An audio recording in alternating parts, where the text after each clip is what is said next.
Hello friends, I am Satya Prakash. இன்னைக்கான வீடியோல நம்ம இன்ட்ரெஸ்டிங் ஃபேக்ட் எதை பத்தி பார்க்க போறோம்னா KFC யோட ஃபவுண்டரான கோனல் ஹார்லண்ட் சாண்டர்ஸ் பத்தி தான் பார்க்க போறோம்.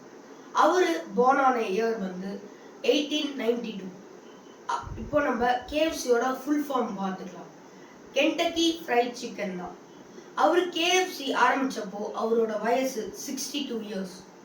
அவர் ஆரம்பிச்ச கரெக்டான இயர் வந்து 1952. அவர் இதுக்கு முன்னாடி நிறைய பிஸ்னஸ் பண்ணியிருக்காரு. பட் வந்து அதெல்லாம் எதுவுமே சக்ஸஸ் ஆகல. அவருக்கு கொஞ்ச நாளைக்கு ஸ்டேபிளா அந்த பிஸ்னஸ்னா ஒஹாயோ ரிவர்ல இருக்க ஃபெரி போட் கம்பெனி தான்.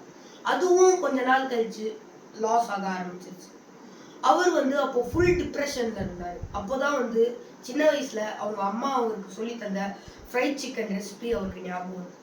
அதை வந்து ஒரு லாஸ்ட் ஹோப்பா பிஸ்னஸ் ஆரம்பிக்கிற சான்ஸா அதை எடுத்து ஒரு சின்ன அவுட்லெட்டை வந்து KFC ஆரம்பிச்சார். இவரோட ஃபர்ஸ்ட் அவுட்லெட் வந்து ஸ்லேட் லேக் சிட்டி கூட்டா அமெரிக்கால லொக்கேட் ஆயிருக்கு. இவர் அந்த அவுட்லெட்ல வித்த ஃப்ரைட் சிக்கன் ரெசிபி நிறைய மக்களுக்கு பிடிச்சி போய் கொஞ்சம் கொஞ்சமா அந்த அவுட்லெட்க்கு வர மக்களோட எண்ணிக்கை அதிகமாச்சு. இந்த டிமாண்ட்னால அவர் ஒரு டிசிஷன் எடுத்தாரு. நம்ம இப்போ வீட்டில் யூஸ் பண்றோம்ல ப்ரெஷர் குக்கர், அதுல ஆயிலை ஹீட் பண்ணி ஃப்ரைட் சிக்கன் பண்ணி தர டிசிஷன் எடுத்தாரு. இந்த டிசிஷன்னால அவருனால மக்களுக்கு குவிக்கா சர்வ் பண்ண முடியுது ஃப்ரைட் சிக்கனை.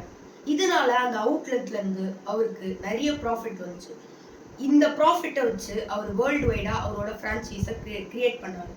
இவர் இந்த கம்பெனி ஆரம்பிச்ச இயர் 1952ல இருந்து 12 இயர்ஸ் கழிச்சு இந்த கம்பெனியை ஒரு இன்வெஸ்ட்மெண்ட் குரூப்புக்கு செல் பண்ணாரு.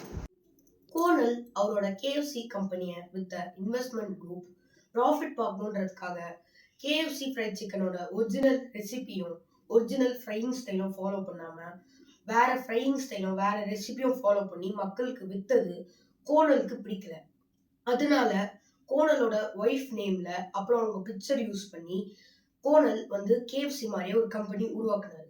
KFCயோட ஒரிஜினல் ரெசிபியும் ஒரிஜினல் ஃப்ரையிங் ஸ்டைலும் யூஸ் பண்ணி விற்கிற ஃப்ரைட் சிக்கன் தர இன்வெஸ்ட்மெண்ட் குரூப் வந்து கோனல் மேல கேஸ் போடுறாங்க. அதாவது கோனல் KFC கம்பெனியை விற்றதுக்கு அப்புறமும் KFCயோட ஃப்ரையிங் ரெசிபியும் அப்புறம் ஃப்ரையிங் ஸ்டைலும் யூஸ் பண்ணி ஃப்ரைட் சிக்கன் விற்கிறதுனால அதே மாதிரி கோனலும் இவங்க மேல கேஸ் போட்டாங்க. அதாவது அந்த கம்பெனியை அவங்க வாங்கிட்டதுக்கு அப்புறமும் கோனலோட பிக்சர் யூஸ் பண்ணி ஃப்ரைட் சிக்கன் விற்கிறதுனால இவங்க ரெண்டு பேருமே டேர்ம்ஸ் அண்ட் கண்டிஷன் அவங்க போட்ட அக்ரிமெண்டோட டேர்ம்ஸ் அண்ட் கண்டிஷன் ஃபாலோ பண்ணதுனால அந்த கேஸை டிஸ்கார்ட் பண்ணிட்டாங்க.